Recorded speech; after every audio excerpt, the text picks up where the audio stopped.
যারা রাজনীতি করছেন কিংবা করছেন না, দেশের প্রতিটি মানুষ আজ কোনো না কোনোভাবে ক্ষতিগ্রস্ত। এবার ডিবি হারুনের সেই ভাইরাল ক্লিপ নিয়ে কথা বলেছেন তারেক রহমান। সম্প্রতি কোটা আন্দোলনের বিষয় নিয়ে 6 জন সমন্বয়ককে ডিবি হারুন গ্রেপ্তার করে এবং তাদেরকে জোরপূর্বক দাবি প্রত্যাহার করার জন্য চাপ প্রয়োগ করে এবং সেটি তারা করেও ফেলে। এরপরই হয়ে যায় একটি অনাকাঙ্ক্ষিত ঘটনা। সোশ্যাল মিডিয়াতে ভাইরাল হয়ে যায় ডিবি হারুনের একটি ভিডিও ক্লিপ।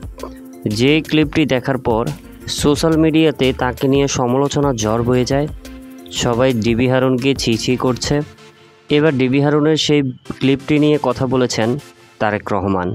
তারেক রহমান বলেন, একটা দেশের ডিবি প্রধান যদি এমন চরিত্রহীন হয় তাহলে দেশটা কি হবে আপনারাই ভেবে দেখেন।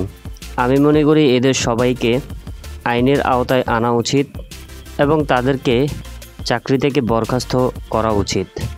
দেশটা পুরোটাই জালিমের হাতে চলে গেছে, এমন কথাই বলেছেন তারেক রহমান।